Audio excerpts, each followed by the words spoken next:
ഹരേ കൃഷ്ണ. എല്ലാവർക്കും മാധവത്തിലേക്ക് സ്വാഗതം. ഇന്ന് നമ്മളെല്ലാവരും സാധാരണയായിട്ട് കേൾക്കുന്ന ഒരു മഹാക്ഷേത്രമാണ് ആവണങ്ങാട്ട് കളരി. അവിടുത്തെ ചാത്തന്മാരെ പറ്റിയൊക്കെ നമ്മൾ കേൾക്കാറുണ്ട്. ധാരാളം ആളുകൾ പോയി പ്രാർത്ഥിക്കാറുണ്ട്. വിഷ്ണുമായ ക്ഷേത്രം. എന്താണ് ഈ ആവണങ്ങാട്ടു കളരിയെ സംബന്ധിച്ചിട്ടുള്ള ഐതിഹ്യം എന്ന് നിങ്ങൾക്കറിയാമോ? എങ്ങനെയാണ് അവിടേക്ക് ചാത്തന്മാർ എത്തിയത് എന്ന് നിങ്ങൾക്കറിയാമോ? നമുക്ക് ആ കഥ ഒന്ന് നോക്കാം. ഈ ആവണങ്ങാട്ട് കളരി എന്ന് പറഞ്ഞ ആ ഭവനം എവിടെയാണ് ഉള്ളത്? തൃശ്ശൂർ ജില്ലയിലാണ്. വളരെ പണ്ട് ആ ഗൃഹത്തിൽ ഒരു പുരുഷൻ മാത്രം അവശേഷിച്ചു. സന്തതി പരമ്പരകൾ ആരുമില്ല, സ്ത്രീകളുമില്ല. അങ്ങനെ ഒരവസ്ഥ. ആ അവസ്ഥയിൽ ഈ പുരുഷൻ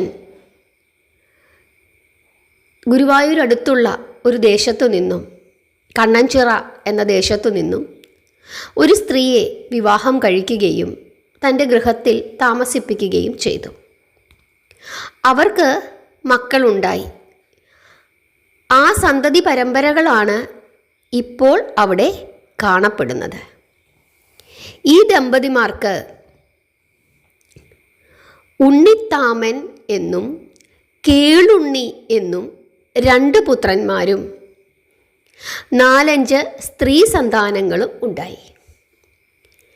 ആ ഗൃഹത്തിൽ ഒടുവിൽ ഏകാഗിയായി തീർന്നിരുന്ന ആ പണിക്കർ തൻ്റെ സർവസ്വത്തും തൻ്റെ ഭാര്യയ്ക്കും മക്കൾക്കുമായി കൊടുക്കുകയും അവരെ തൻ്റെ കുടുംബത്തിൻ്റെ അവകാശികളാക്കി തീർക്കുകയും ചെയ്തതിനു ശേഷമാണ് മരണപ്പെട്ടത്.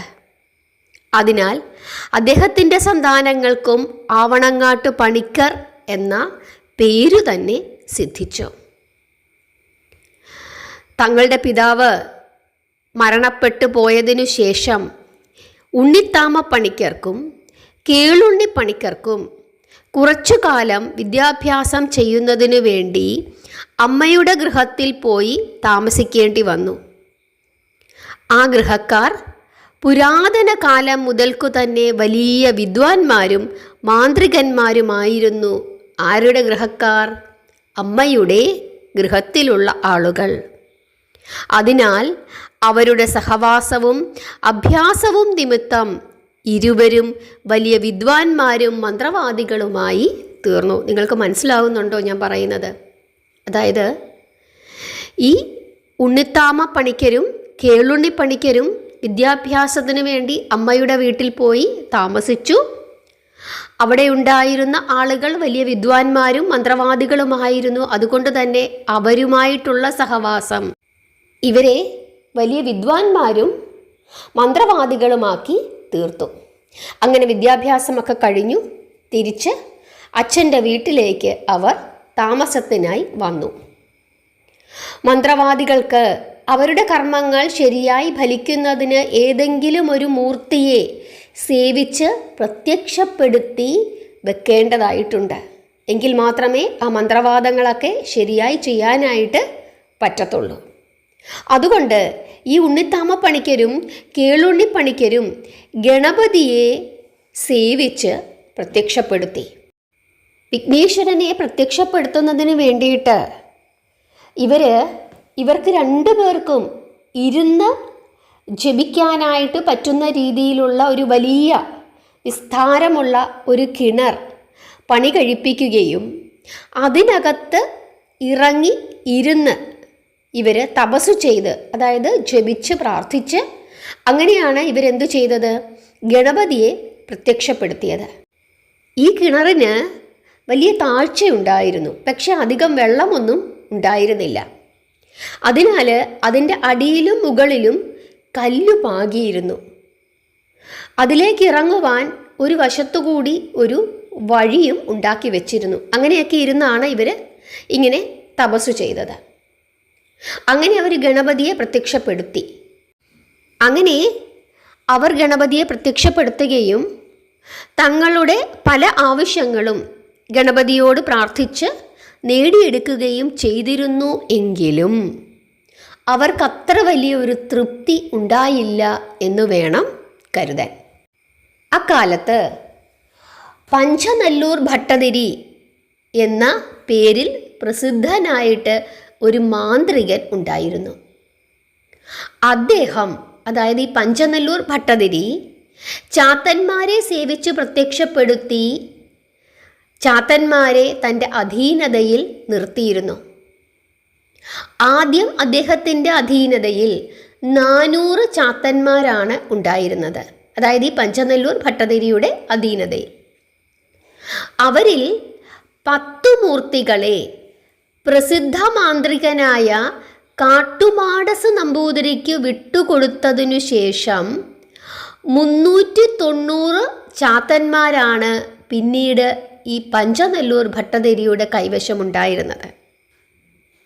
പഞ്ചനല്ലൂർ ഭട്ടതിരിക്ക് 400 ചാത്തന്മാരുണ്ടായിരുന്നു.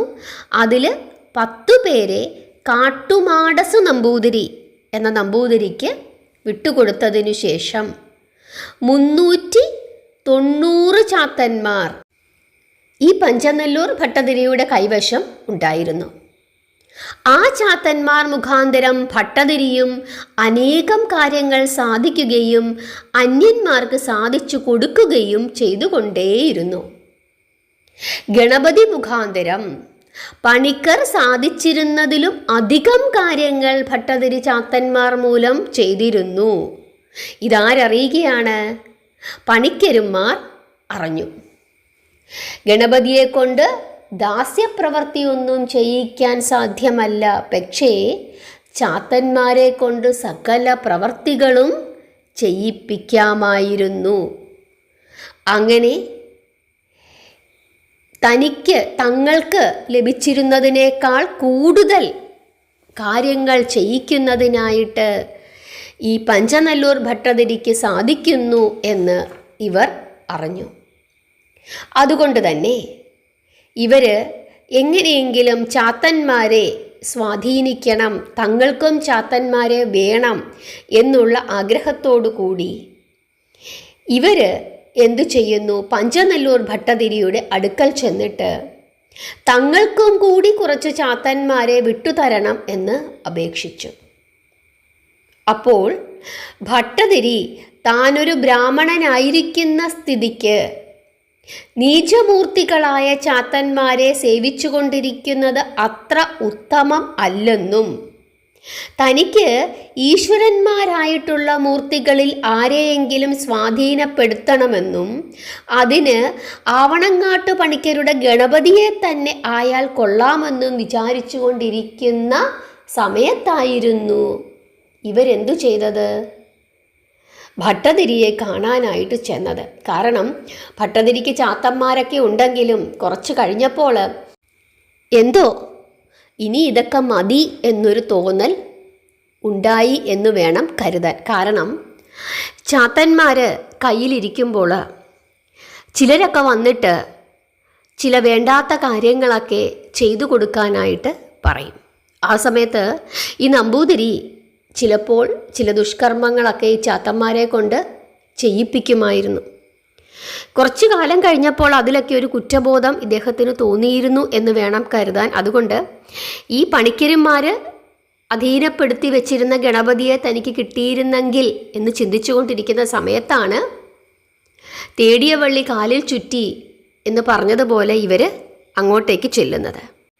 അങ്ങനെ ഈ ഉണ്ണിത്താമ പണിക്കരും സഹോദരനും കൂടി അവിടെ ചെന്ന് അപേക്ഷിച്ച ഉടനെ തന്നെ ഭട്ടതിരി പറയുകയാണ്, എൻ്റെ ചാത്തന്മാരിൽ ചില മൂർത്തികളെ മാത്രമാക്കണ്ട, ഇവിടെ എനിക്ക് അധീനരായിട്ടുള്ള 390 ചാത്തന്മാരെയും ഞാൻ നിങ്ങൾക്ക് തന്നേക്കാം. പക്ഷേ പണിക്കരുടെ ഗണപതിയെ എനിക്ക് നൽകണം. ഇതാണ് വ്യവസ്ഥ. കേട്ട ഉടനെ തന്നെ ഈ പണിക്കരുമാർക്ക് സന്തോഷമാവുകയും അവർ സമ്മതിക്കുകയും ചെയ്തു. എന്നിട്ട് രണ്ടു കൂട്ടരും അവരവരുടെ ആരാധനാമൂർത്തികളെ പരസ്പരം വിട്ടുകൊടുക്കുകയും ചെയ്തു. ഗണപതിയെ സേവിച്ചുകൊണ്ടിരിക്കുന്നതിനുള്ള മുറകളെ പണിക്കർ ഭട്ടതിരിക്കും, ചാത്തന്മാരെ എങ്ങനെ സേവിക്കണം എന്നുള്ള കാര്യങ്ങളൊക്കെ ഭട്ടതിരി പണിക്കരുമാർക്ക് ഉപദേശിച്ചു കൊടുക്കുകയും ചെയ്തു. അങ്ങനെ ആവണങ്ങാട്ട് ഗണപതി പഞ്ചനെല്ലൂർ ഗണപതിയും പഞ്ചനെല്ലൂർ ചാത്തന്മാർ ആവണങ്ങാട്ട് ചാത്തന്മാരായി തീരുകയും ചെയ്തു. മുമ്പ് ഈ ഉണ്ണിത്താമ പണിക്കരും കേളുണ്ണി പണിക്കരും ഒരു കിണറിൽ ഇറങ്ങിയിരുന്ന് ഗണപതിയെ തപസ്സു ചെയ്തു പ്രാർത്ഥിച്ചു എന്ന് പറഞ്ഞിരുന്നല്ലോ. അവിടെ കല്ലു പാകിയിട്ടുണ്ട് എന്നും നമ്മൾ പറഞ്ഞു. ആ ഭാഗം ഒരു മുല്ലത്തറയാക്കുകയും ആ മുല്ലത്തറയിൽ ചാത്തന്മാരെ എല്ലാവരെയും കുടിയിരുത്തുകയും ചെയ്തു. ഈ ചാത്തന്മാരെല്ലാം ശ്രീ പരമേശ്വരന് വിഷ്ണുമായയിൽ നിന്നും ജനിച്ച പുത്രന്മാരാണെന്നും ഇവരെല്ലാം തന്നെ മായയ്ക്ക് അധീനന്മാരാണ് എന്നും വിശ്വസിക്കുന്നു. ആവണങ്ങാട്ട് ശ്രീകോവിൽ പണി കഴിപ്പിച്ചിട്ട് അതിനുള്ളിൽ വിഷ്ണുമായയെയും പ്രതിഷ്ഠിച്ചിട്ടുണ്ട്. മായയുടെ രൂപം അര മുതൽ കീഴ്പോട്ട് സ്ത്രീയും മേൽപോട്ട് പുരുഷനുമാണ്. അവിടെ രണ്ടു നേരം പൂജയും ഉണ്ട്. അതുപോലെ ചാത്തന്മാരെ സേവിക്കുന്നതിനുള്ള വിദ്യകൾ ഉണ്ണിത്താമ പണിക്കർക്കും കേളുണ്ണി പണിക്കർക്കും പഞ്ചനെല്ലൂർ ഭട്ടതിരി ഉപദേശിച്ചു കൊടുത്തിരുന്നു എന്ന് നമ്മൾ പറഞ്ഞു. ഈ ഉപദേശങ്ങൾ അവരുടെ ഒരു ഭാഗിനേയനായ കുഞ്ചുണ്ണി പണിക്കർക്കും ഉപദേശിച്ചിരുന്നു. അങ്ങനെ ഇവർ 3 പേരും ചാത്തന്മാരെ സേവിച്ച് പ്രത്യക്ഷപ്പെടുത്തി ഓരോരോ കാര്യങ്ങൾ ചെയ്യിപ്പിച്ചുകൊണ്ടേയിരുന്നു. ഇവർ 3 പേരും മരിച്ചപ്പോൾ അവരുടെ പ്രതിമകൾ ഉണ്ടാക്കുകയും അവരുടെ ആ ചൈതന്യത്തെ ശ്രീകോവിലിൽ കുടിയിരുത്തുകയും ചെയ്തു എന്നാണ് ഐതിഹ്യം പറയുന്നത്. ഇപ്പോൾ നമ്മൾ കാണുന്നത് അവരുടെ സന്തതി പരമ്പരകളാണ്. അവരും ചാത്തന്മാരെ സേവിക്കുകയും പ്രത്യക്ഷപ്പെടുത്തുകയും ഓരോരോ കാര്യസാധ്യങ്ങൾ അതിനു വേണ്ടിയിട്ട് പ്രാർത്ഥനകളും വഴിപാടുകളും നടത്തുകയും അങ്ങനെ അവരെ കൊണ്ട് ചെയ്യിപ്പിക്കുകയും ചെയ്യുന്നു എന്നാണ് വിശ്വസിക്കുന്നത്. അതുകൊണ്ടാണ്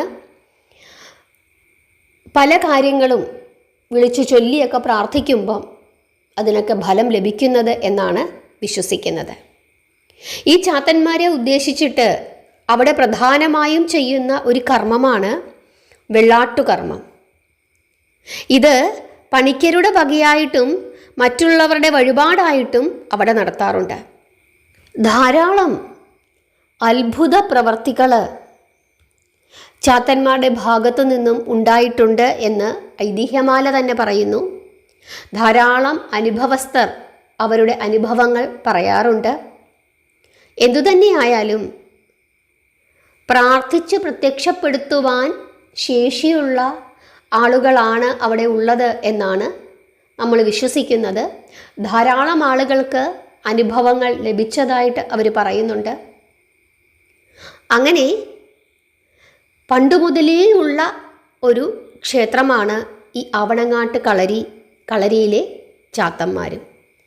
നിങ്ങൾക്ക് ഞാനിപ്പോൾ ഈ കഥ പറഞ്ഞു തന്നത് എങ്ങനെയാണ് ഈ ആവണങ്ങാട്ട് കളരി എന്ന ആ സ്ഥലത്തേക്ക്, ആ ഗൃഹത്തിലേക്ക്, ആ ക്ഷേത്രത്തിലേക്ക് ചാത്തന്മാർ വന്നത്, എങ്ങനെയാണ് അവരുടെ ഉപാസനാ മൂർത്തികളായി ചാത്തന്മാർ മാറിയത് എന്നാണ് ഐതിഹ്യമാല പ്രകാരം ഞാനിപ്പോൾ നിങ്ങൾക്ക് പറഞ്ഞു തന്നത്.